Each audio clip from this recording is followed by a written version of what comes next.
ठीक है, तो वेक्टर एडिशन में लिखो to add two vectors, to add two vectors, to TWO साक्षात vectors means to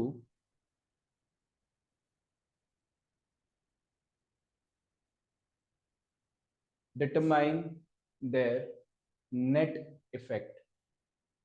To add two vectors means to determine their net effect called resultant. मतलब दो vectors के net effect को हम क्या कह देते हैं, रिजल्टेंट कह देते हैं, बट हम एग्जैक्टली ये डेफिनेशन नहीं लिखेंगे, इसको थोड़ा सा और एक्सटेंड करके फिर हम लिखेंगे, क्योंकि ऐसा जरूरी नहीं है कि हमेशा आपके पास पिक्चर में दो ही वेक्टर्स हो सकता है तीन हो सकता है चार हो सकता है 50 हो 100 हो, कितने भी हो सकते हैं, उनका सबका नेट इफेक्ट जो होगा वो क्या कहलाएगा, उनका resultant.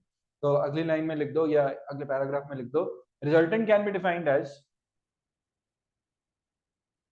resultant can be defined as the overall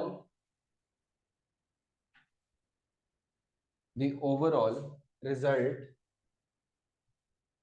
or effect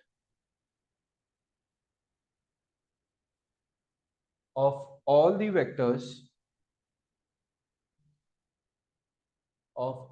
vectors taken into consideration.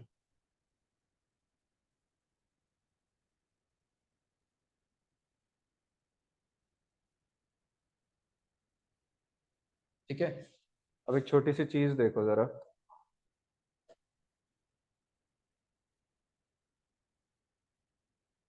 Suppose करो कि एक ब्लॉक था, उस ब्लॉक पे मैंने एक फोर्स लगाया ऐसे F1, ये ब्लॉक कहाँ मूव करेगा, towards left right up down, कहाँ, राइट। इसी ब्लॉक पे मैंने एक फोर्स ऐसे लगा दिया F2।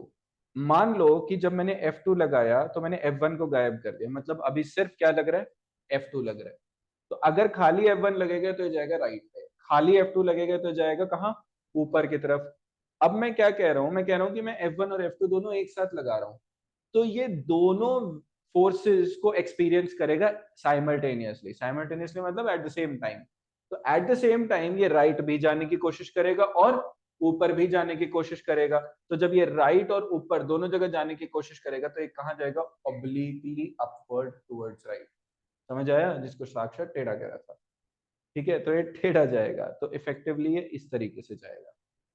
इसको मैं बोल देता हूँ F। तो यहाँ F जो है ना वो F1 और F2 का क्या हो गया, एक तरीके से रिजल्टेंट, मतलब नेट इफेक्ट हो गया। बात समझ में आई कि नहीं आई?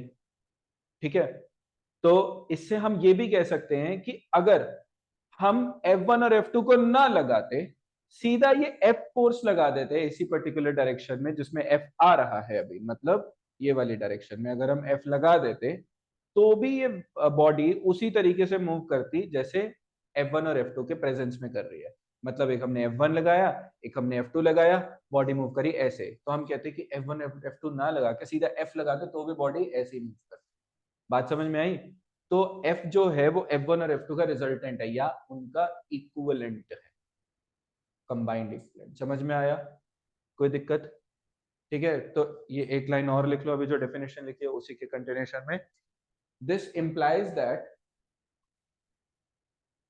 this implies that if the individual forces were absent, if the individual forces were absent,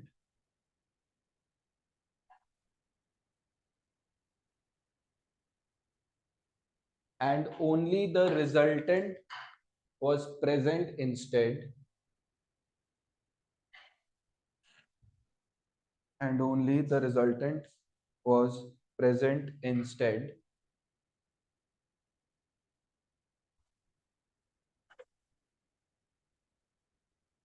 then the same effect, then the same effect would have been observed, then the same effect would have been observed. बात समझ में आई सबको? ठीक है, okay. आपके table पे कुछ भी रखा हो, पेन वगैरह एनीथिंग, उसको देख मतलब फोन ले लो अपने अपने, फोन को टेबल पे रखो और खुद इफेक्ट ऑब्जर्व करो रिजल्टेंट का। ठीक है, आपने क्या करना है, आपने अपने फोन को एक पुश देने राइट की तरफ और एक पुश देने आगे की तरफ। आप देखोगे कि आपका फोन जो है ना वो ऑब्लिकली मूव करेगा जब आप ये दोनों चीजें एक साथ करोगे। करो इनको साथ साथ करो दोनों चीजों को। तो ऐसे और ऐसे एक साथ फोर्स लगाओ, जब ये दोनों फोर्सेस साथ साथ लगेंगे आपका फोन ऑब्लिकली ट्रेवल करेगा। हुआ? किस किस का हुआ? सबका हो गया? पार्थ नहीं हुआ? सलोक? ठीक है। तो बिल्कुल, को तो बेसिकली रिजल्टेंट जो है, जो मैं बताने की कोशिश कर रहा हूँ इसके थ्रू, वो ये है कि resultant is not a hypothetical concept, it's a practical concept. ये सच में ऑब्जर्व करते हैं हम लोग। जैसे अभी हम सब पे रिजल्टेंट एक्ट कर रहा है, रिजल्टेंट का कॉन्सेप्ट एक्ट कर रहा है। कैसे? Where is the force of gravity trying to pull you downward? had there been no chair or no floor for that matter, don't you think you would have fallen down? But आप तो नहीं गिर रहे हो ना। अगर फर्श ना होता या कुर्सी ना होती तो ग्रेविटी की वजह से आप तो चले जाते नीचे, लेकिन आप फिर भी अपनी जगह पे स्थिर बैठे हो, स्टैटिक हो, आप रेस्ट पे हो। क्यों? क्योंकि फ्लोर या चेयर आपको कहां फोर्स प्रोवाइड कर रहे हैं? ऊपर। अब क्या है कि जितना फोर्स ऊपर लग रहा है उतना फोर्स नीचे लग रहा है, तो ये इनका नेट इफेक्ट क्या हो जाएगा? जीरो। तो रिजल्टेंट यहाँ पे जीरो होगा। अगर रिजल्टेंट का कोई कॉन्सेप्ट अवेलेबल ही ना होता, अगर कोई कॉन्सेप्ट एग्जिस्ट ही ना करता होता, तो ये दोनों फोर्सेस की प्रेजेंस में ना आप हो सकता है नीचे भी जाते, कभी हो सकता है कभी ऊपर भी जाते और आप मूव करते, बट आप तो नहीं कर रहे हो ना। क्यों? क्योंकि आप कह रहे हो कि दोनों फोर्सेस एक दूसरे के नेट इफेक्ट का नेट इफेक्ट क्या कर रहे हैं? जीरो कर रहे हैं, एक दूसरे को नलिफाई कर। तो रिजल्टेंट जीरो होने का मतलब फिर क्या हुआ? इसका मतलब वो जो अभी लास्ट में एक्स्ट्रा एक लाइन लिखवाई है उसकी, उस लाइन के अकॉर्डिंग अगर मैं चलूं कि अगर ये दोनों फोर्सेस न होते और रिजल्टेंट होता, मतलब कितना रिजल्टेंट? जीरो। मतलब बिल्कुल जीरो फोर्स होता, यानी कोई फोर्स ना होता, तो भी बॉडी ऐसी, तो भी तुम ऐसे ही बिहेव कर। तो या तो तुम पे कोई फोर्स ना लगाओ तो भी तुम ऐसे बैठे रहोगे, या ऊपर और नीचे दोनों बराबर फोर्स लगा दो तो भी तुम ऐसे बैठे रहोगे। तो जो इंडिविजुअल फोर्सेस का कंबाइंड इफेक्ट है वो क्या है? रिजल्टेंट। वैसे ही तो पैगी गल पल्ले के नंग की सिरों पैगी वधिया।